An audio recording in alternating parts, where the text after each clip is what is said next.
अच्छे रिटर्न देगा। Short term में थोड़ा सा ये मार्जिन्स की वजह से मार्केट ऐसा रहेगा। जी प्रदीप जी, रियल एस्टेट के लिए इस बजट में क्या है? देखिए, जैसे स्ट्रक्चरल रिफॉर्म्स की बात की गई तो रियल एस्टेट में भी करीब करीब ऐसा ही रहा, क्योंकि रीट को लेकर आ रहे हैं। आगे हम प्रोग्राम में और डिस्कस करेंगे इसके ऊपर। रीट एक रियल एस्टेट सेक्टर को थोड़ा सा पुश करता हुआ दिख रहा है यहाँ पर, लेकिन जो सबसे ज़्यादा ज़रूरत थी वो थी अफोर्डेबल हाउसिंग की। अफोर्डेबल हाउसिंग को रीडिफाइन करना ज़रूरी था, क्योंकि 45 लाख का प्राइस टैग अफोर्डेबल हाउसिंग में कहीं होता नहीं है। मतलब अब वो टाइम चला गया, लैंड कॉस्ट बहुत बढ़ गई है, कंस्ट्रक्शन कॉस्ट काफ़ी ऊपर चली गई है, तो इससे अब अफोर्डेबल हाउसिंग नहीं आ रहा। अगर आप मार्केट में देखेंगे तो लग्जरी लग्जरी लग्जरी आ रही है जी, लेकिन जिसकी असली में ज़रूरत है एक आम आदमी को, क्योंकि बजट आम आदमी के लिए बनाया जाता है, सिलेक्टेड लोगों के लिए नहीं होता जी। तो जिसकी आम आदमी को ज़रूरत थी उस पर बहुत ज़्यादा फोकस नहीं किया गया। तो उम्मीद यहाँ बहुत थी। 45 लाख जैसे मैंने बताया उसकी लिमिट है, तो ये बढ़ने की ज़रूरत थी।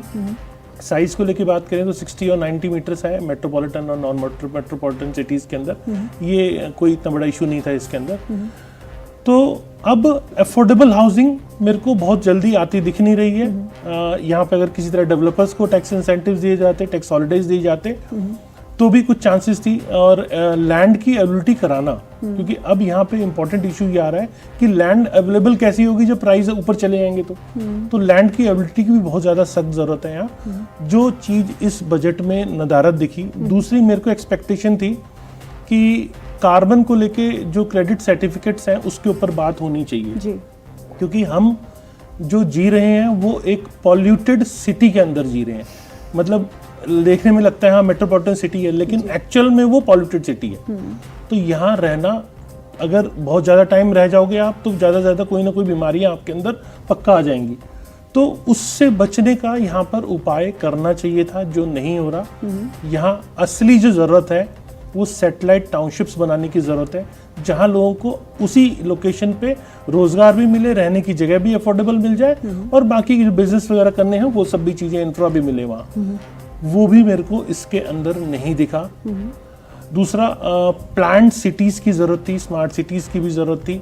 अब आप दिल्ली देख लीजिए, दिल्ली कितना कंजेस्टेड हो गया है। दिल्ली के अंदर बहुत सारी लैंड है, लैंड पूलिंग पॉलिसी भी है यहाँ पर, लेकिन पॉलिसी में अभी भी खामियां हैं जिससे वो ग्राउंड पे पूरी तरह इंप्लीमेंट नहीं हो पा रही।